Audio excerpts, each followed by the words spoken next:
오늘부터 이제 바이브 스토리 이제 들어가고요. 제가 시즌 3까지 준비를 했습니다. 시즌 1은 이제 구약, 시즌 2는 신구약 중간사라는 게 있거든요. 신구약 그 중간에 400년의 빈 공백이 있는데 그 기간을 대한 강의를 준비하고 시즌 3는 신약에 대한 이제 강의를 할 예정에 있습니다. 그래서 먼저 바이블 스토리 시즌 1 구약편을 이제 할 거고요. 오늘은 구약의 실질적인 내용을 들어가기에 앞서서 성경을 좀 이해하고 또 구약이 어떻게 진행되어지는지 전체적인 좀 그림을 먼저 이해를 하는 그런 시간으로 준비를 했습니다. 그리고 우리가 왜 이것을 배우고 들어야 되는지 그러한 이제 점검의 시간도 이 안에 들어 있습니다. 그래서 창세기부터 말라기까지 그 성경 이야기를 이해하는 데 목적이 있고요.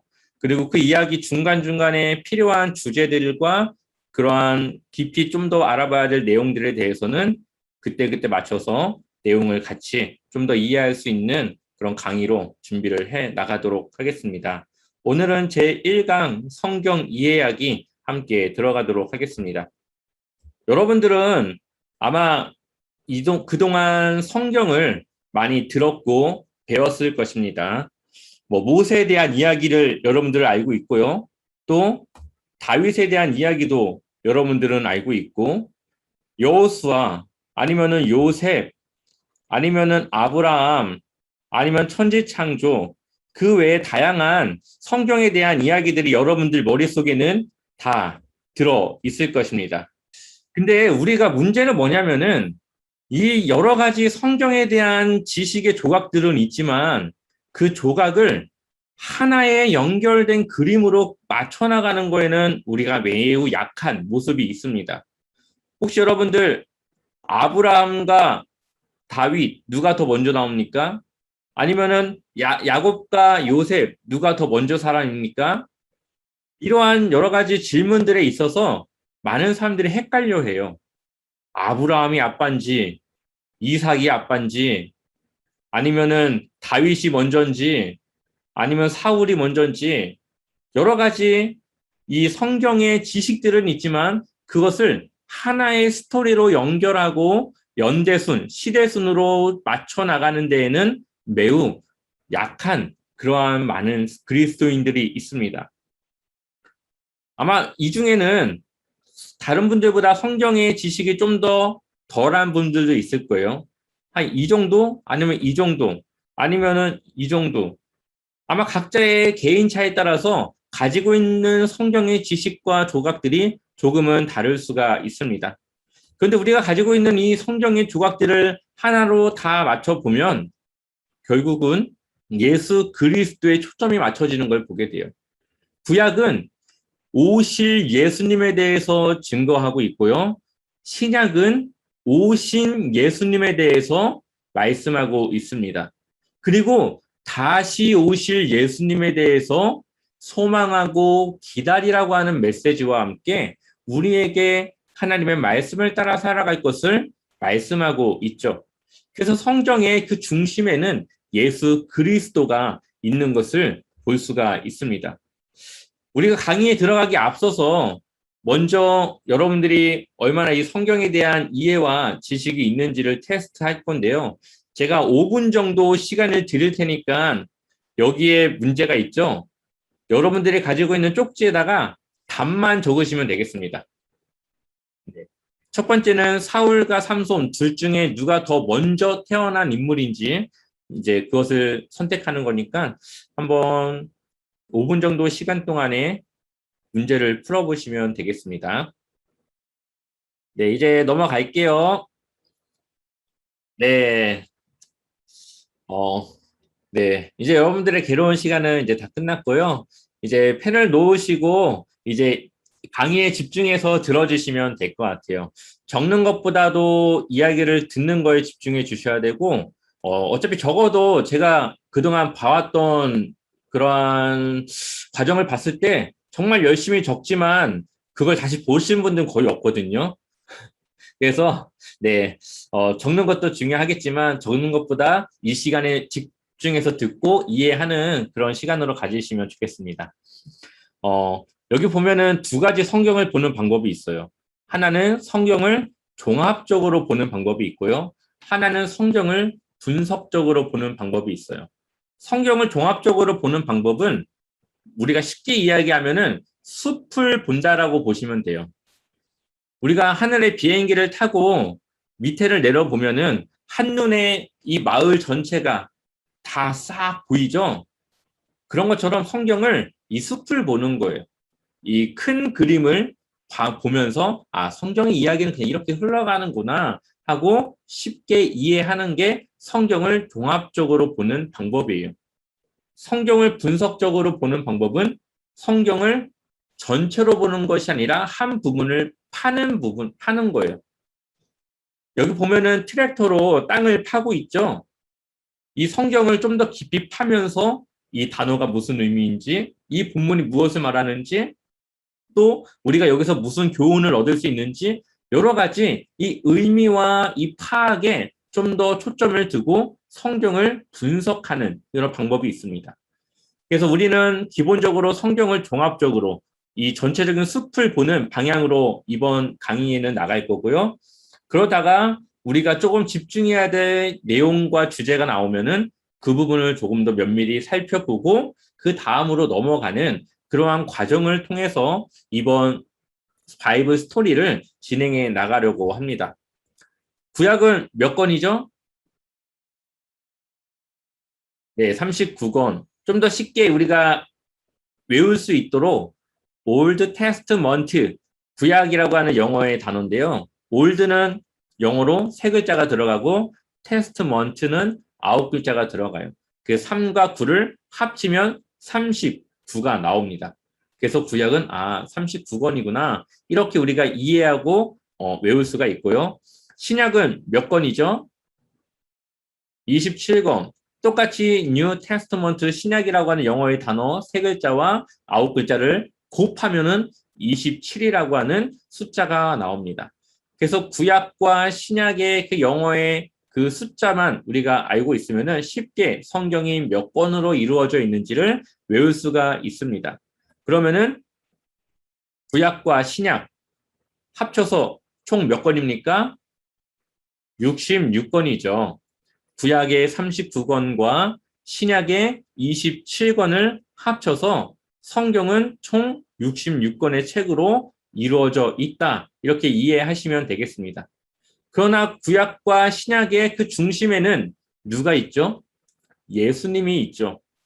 이 구약과 신약은 아까 말했다시피 예수님의 그 내용을 중심으로 이루어져 있는 책입니다. 그래서 구약에서는 하나님의 약속으로 오실 예수님, 신약에서는 하나님의 약속을 통해 오신 예수님, 그리고 다시 오실 예수님에 대한 내용들을 담고 있습니다. 우리가 기본적으로 이 성경이 66권으로 이루어져 있다 말할 때는 우리가 성경을 세어보지 않고 단순히 외워서 말하는 경우들이 있죠. 하지만 우리가 성경을 좀 읽어보고 1독, 2독 이렇게 하면서 성경이 정말 66권으로 이루어져 있구나를 한 번 더 우리가 좀 내가 직접 확인할 수 있는 그런 시간들도 가지면 좋겠습니다. 성경은 40명의 기록자들이 있습니다. 성경 66권을 기록하는데 40명의 사람들이 약 40명의 사람들이 그 성경을 기록하고 있고요.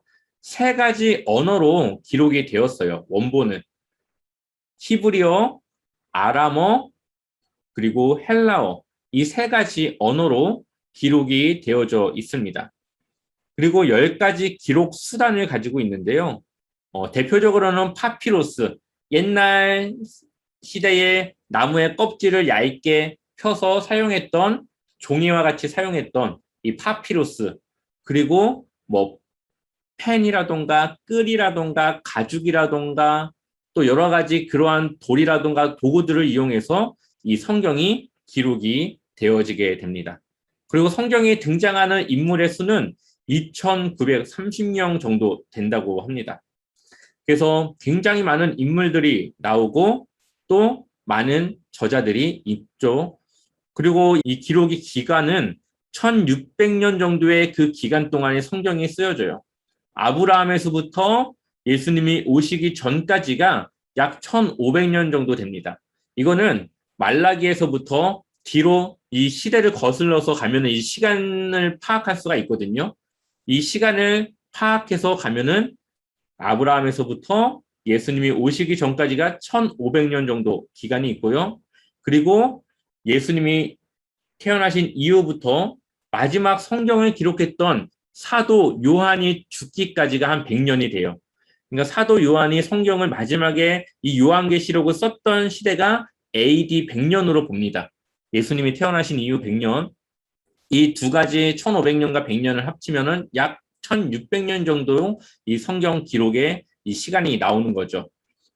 여기서 이제 한 가지 변수는 이 욥기라는 부분이 있는데, 욥기는 많은 신학자들이 추정하기로는 아브라함 족장 시대로 이제 봅니다. 그래서 욥기 책의 그 연대에 따라서는 좀 더 그 기록 기간이 길어질 수도 있겠지만, 일단은 기본적으로 1600년이라고 하는 그 기간 동안에 이 성경이 쓰여졌다라는 것을 기억하시면 되겠습니다.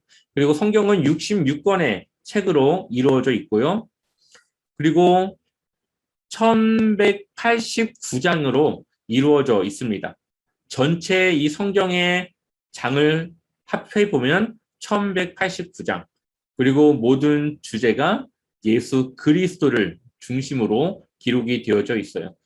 그리고 1551개의 지명이 들어가 있고요.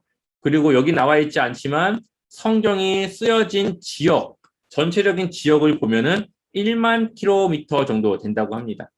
애굽에서부터 이제 터키, 이탈리아, 스페인, 그쪽 이 로마까지 이제 들어가니까요. 이 기간 거리가 한 1만 킬로 정도 이제 된다고 기록을 할 수 있습니다. 그리고 이 성경이 정말 하나님이 주신 책이라고 우리가 믿을 수밖에 없는 것이 1600년의 기간을 가지고 40명 정도의 저자를 통해서 하나님이 이 성경을 쓰게 하셨는데, 그 주제가 예수 그리스도에 초점이 맞춰져 있고 서로의 내용이 서로 이 불일치하지 않고 연결이 되고 이어지고 하나의 주제로 모아진다고 하는 것은 굉장히, 이것은 하나님이 각각의 사람들을 통해 말씀을 기록하셨다라고밖에 말할 수가 없는 것이고요. 그리고 이 성경이 보관이 최소한 1600년 정도의 이 보관이 되어졌다고 하는 것인데, 아까 말했다시피 파피루스, 가죽, 돌, 또 여러 가지 그 기록의 도구들이 있는데, 지금이야 보관법이 좋아서 쉽게 보관을 하지만 이 파피루스 같은 경우에는 습기에 너무 약하고 쉽게 불에 탈 수도 있고, 돌이라고 하는 것은 깨질 수도 있고, 여러 가지 정말 이 보관하기 힘든 그러한 성경의 그러한 기록 방법을 이 몇 천 년이 넘는 시간 동안 보관을 하고 있었고, 그것이 계속적으로 우리에게 전해져 왔다고 하는 것은 하나님이 그 말씀을 통해 우리에게 하시고자 하는 그런 일들과 하나님이 그 말씀을 지키시고 우리에게까지 인도해 주셨다라는 그러한 은혜를 우리가 기억해 볼 수가 있습니다. 그렇기 때문에 우리에게 한 권의 성경책이 들려져 있는 것은 단지 한 권의 성경책으로 만들어졌기 때문 아니라, 그 과정에는 하나님의 인도하심과 보호하심과 그 성경을 지키시고 우리에게 주시기까지 여러 많은 과정들이 있었다라는 것을 우리는 기억을 하면 좋겠죠. 구약을 보게 되면은 약 5개 정도의 큰 주제로 나눌 수가 있어요. 처음에는 율법서 5권, 모세 오경이라고도 이야기하죠. 창세기, 출애굽기, 레위기, 민수기, 그리고 그 이후에 여호수아부터는 이제 역사서. 크게 보면은 율법서 5권, 모세 오경도 역사서로는 분류가 됩니다. 그리고 시가서는 시편, 잠언, 전도서, 아가, 욥기 이렇게 5권이 들어가 있고요. 대선지서 5권, 소선지서 12권 이렇게 해서 크게는 5개의 구약의 주제로 나눌 수가 있습니다. 그래서 역사서가 17권, 그리고 시가서가 5권, 선지서가 17권, 율법서와 역사서는 크게는 하나의 다 역사서로 보기 때문에 크게 3가지로 나눈다면은 역사서, 시가서, 선지서 39권으로 분류할 수 있습니다. 다시 한번 정리해 보면은 구약이 39권, 신약이 27권, 성경은 총 66권으로 이루어져 있죠. 그 중에서 역사서가 있고요. 시가서가 있고 선지서가 있습니다. 역사서는 2개로 나눠지는데 율법서와 역사서로 나눠지게 됩니다. 그리고 선지서는 대선지서와 소선지서로 나눠지게 돼요. 여기서 그럼 대선지서와 소선지서의 차이는 무엇일까요? 지난번에도 한번 제가 말씀드렸는데 무슨 차이로 이것이 나눠질까요? 네, 맞습니다. 내용의 분량의 차이입니다. 대선지서는 굉장히 많은 분량을 갖고 있고요. 소선지서는 뭐 6, 7장 뭐 이 정도밖에는 기록이 되어지지 않아요. 그래서 내용이 많으면 대선지서, 내용이 적으면은 소선지서라고 이야기를 합니다. 이것은 선지자들의 뭐 능력의 많고 적고를 분류한 것이 아니라 단순 그냥 내용의 분량으로 나눠져 있다라는 것을 기억하시면 되겠습니다. 역사서는 시제가 과거예요. 왜냐하면 지나간 역사를 다시 기록한 것이기 때문에 과거의 시제를 쓰고 있어요. 그리고 시가서는 현재, 시편 같은 경우를 보게 되면은 지금 현재 이 시를 기록하고 있는 사람의 이 심정이라던가 감정이라던가 그 상황들을 아주 생생하게 묘사하고 있는 것을 보게 됩니다. 선지서는 미래, 앞으로 너희가 이렇게 하지 않으면 이렇게 될 거야 라고 하는 하나님의 앞으로 하실 일들에 대한 그러한 미래적인 내용들을 담고 있죠.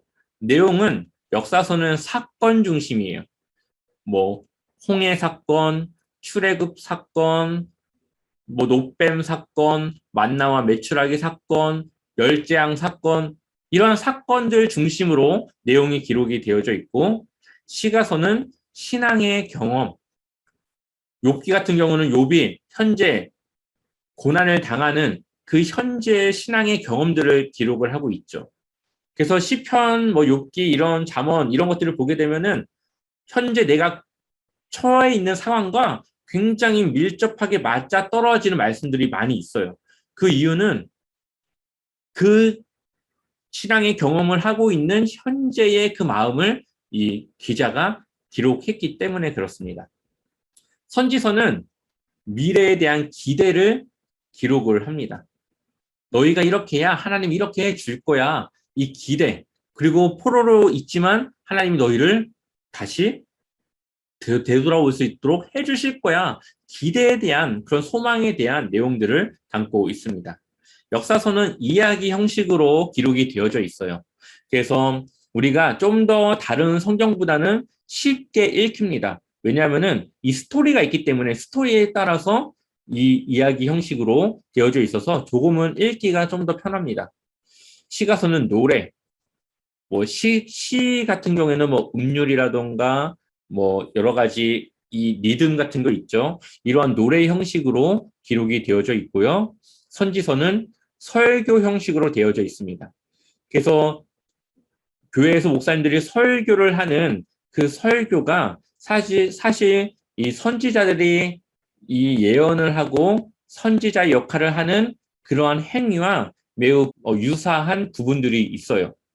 왜냐하면 그때 당시 이스라엘 백성들이 해야 될 일이 무엇인지를 하나님의 입장에서 그 이야기를 대신 말하는 것처럼 이 설교자들은 하나님의 말씀을 하나님의 마음을 담아서 성도들이 해야 될 신앙의 생활과 여러 가지 일들에 대해서 그리고 그것을 통해서 우리를 어떻게 하나님이 인도해 주실지 그 미래적인 그러한 얘기들을 하는 것이 설교지 않습니까? 그래서 이 선지자들의 그런 행위와 이 설교자의 행위는 매우 비슷한 유사한 부분들이 있다는 것을 기억해 주시면 좋겠습니다.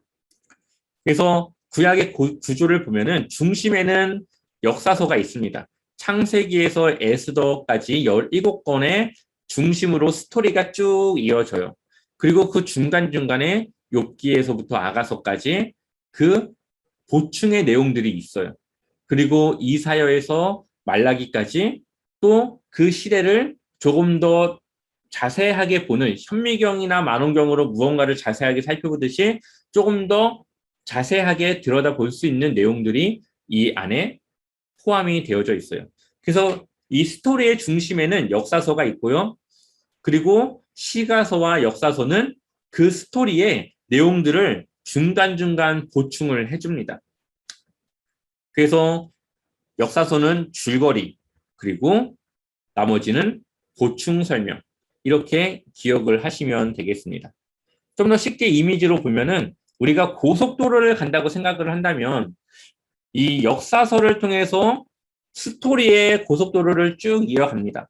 그러다가 우리가 이 고속도로를 가다 보면은 휴게소를 가기도 하고 아니면 중간에 좀 쉬고 또 주유를 하기도 하고 약간 그런 일들을 하지 않습니까? 그런 역할을 하는 것이 시가서와 역사서예요. 선지서.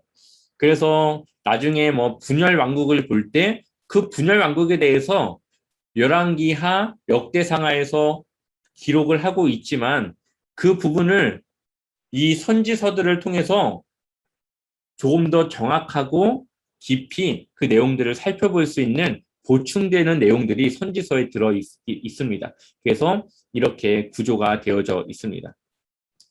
구약의 시대를 한 10가지 정도로 나눌 수가 있어요.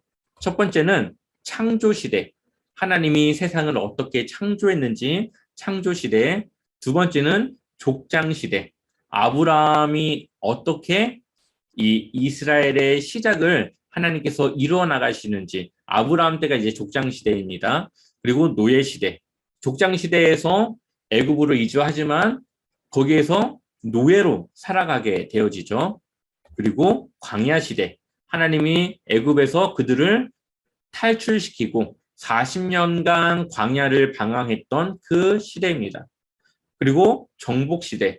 가나안 땅에 들어가지만 그것을 그냥 주는 것이 아니라 그들이 정복을 해야만 했습니다. 여호수아를 통해서 그 땅을 정복하게 하죠. 이 정복시대. 사사시대. 그들이 정복을 했지만 여전히 정복하지 못한 땅이 있었고 그들이 내쫓지 못한 민족들이 있었어요. 그 민족들과 함께 살아가는, 하나님의 말씀대로 살아가지 못하고 때로는 그들이 힘든 시기를 겪어가면서 중간중간 사사들을 통해 하나님이 통치하셨던 사사시대. 그리고 나서 사울과 다윗과 솔로몬을 통해서 남유다와 북이스라엘로 나눠지기 전 한 나라로 있었던 통일 왕국 시대.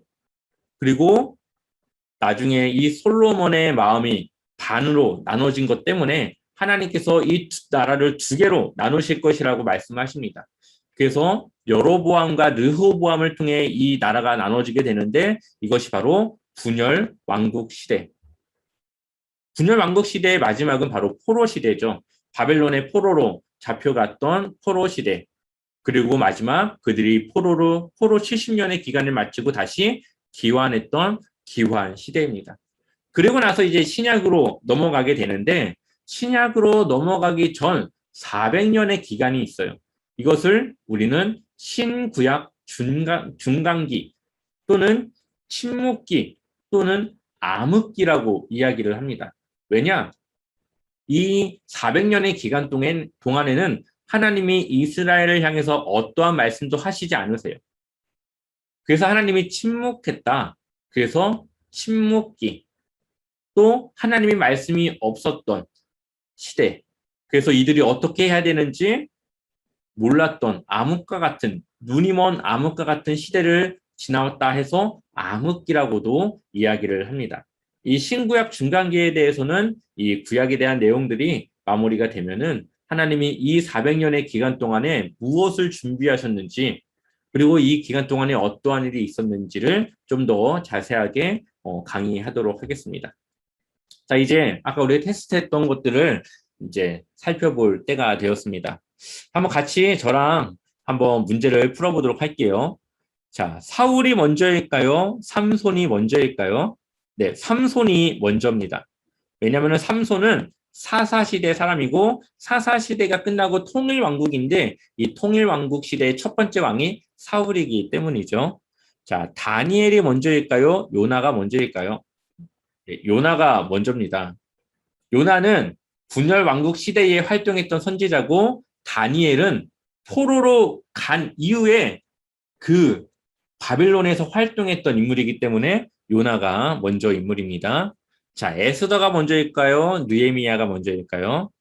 에스더가 먼저입니다. 에스더는 이 바사, 페르시아가 점령하면서 그 땅에 계속 머물러 살았고 느헤미야는 그 기환 이후에 다시 성벽을 재건했던 사람이었습니다. 어이구, 나와버렸네.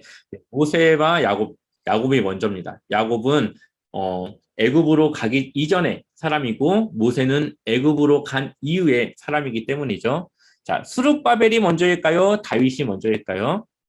일단 스룹바벨이 누군지를 잘 모르시겠죠? 다윗이 먼저입니다.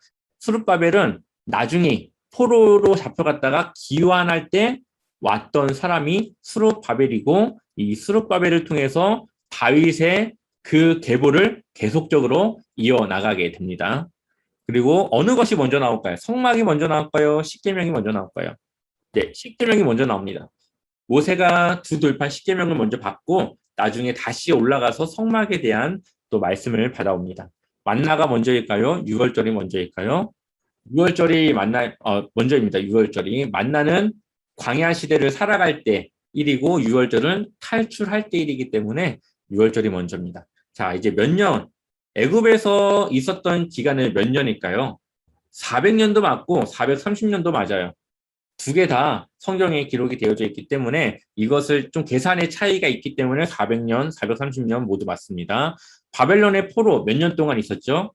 70년. 네, 70년 동안 바벨론의 포로로 있었습니다. 통일왕국 몇 년일까요? 120년입니다. 이거는 쉽게 생각하시면 돼요. 사울, 다윗, 솔로몬 이 세 왕이 통일왕국인데 각각 40년씩 통치를 해요.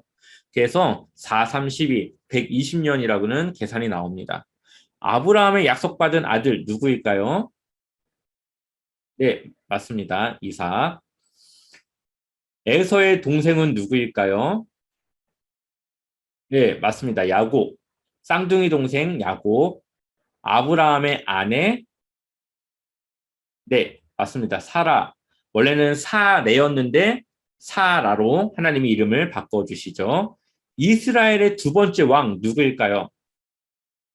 네, 맞습니다. 다윗. 첫 번째 왕은 사울, 두 번째 왕이 다윗, 세 번째 왕이 솔로몬. 솔로몬 이후에는 분열 왕국으로 나눠지게 됩니다. 모세의 형님 누구일까요? 대신 네, 아론 맞습니다. 자, 이제 여기서부터가 이제 좀 문제인데, 네, 한번 같이 보도록 할게요. 자, 성막을 세우는 장면 어느 성경에 나와 있을까요? 출애굽기에 나옵니다. 출애굽기의 마지막이 성막을 완성하면서 끝나요. 그래서 출애굽기가 끝나고 나서 이제 시내산에서 1년간 머무르면서 이제 이 성막, 이 제사를 어떻게 지냈는지를 그들이 이제 배우는 과정들이 있는데 그 내용이 바로 레위기의 내용이에요. 자, 그리고 사울이 왕 위에 오른 내용은 어디에 나올까요? 네, 사무엘 상. 그리고 다윗과 밧세바의 사건, 사무엘 하. 이 사무엘 상과 사무엘 하는 이렇게 외우시면 좋아요. 사무엘 상은 다윗이 왕으로 서기 전이 사무엘 상이고요. 다윗이 왕으로 서면은 사무엘 하로 바뀌어요.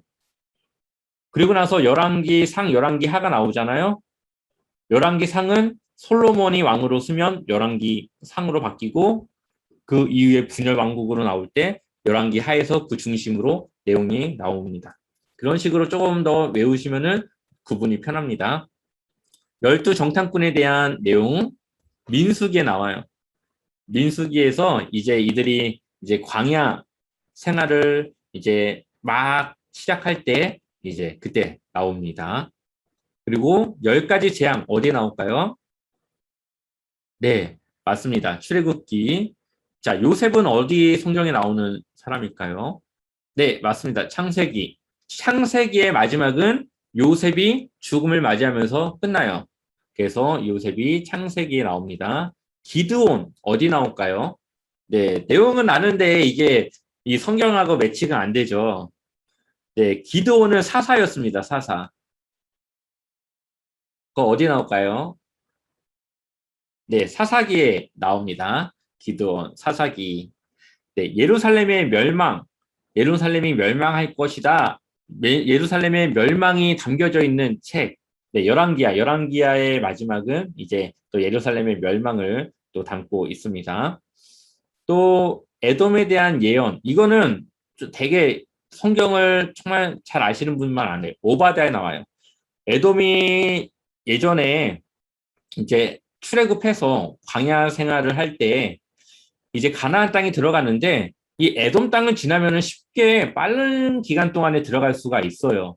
그래서 에돔에게 우리가 지나가도 되겠느냐 했는데 어떻게 보면 에서의 후손이기 때문에 이스라엘과 형제 나라와 같은 그런 곳인데 못 보내준다. 너희를 지나가게 할 수 없다 해서 결국은 돌아서 이제 가나안을 들어가게 됩니다. 그러한 이제 과정 때문에 하나님이 나중에 에돔에 대한 심판을 이 오바댜 선지자를 통해서 하시고 에돔이라고 하는 나라는 이제 없어지게 되죠. 심판을 통해서. 마른 뼈의 골짜기 이거는 다 잘 아실 것 같은데. 네, 맞습니다. 에스겔. 네, 마른 뼈의 골짜기.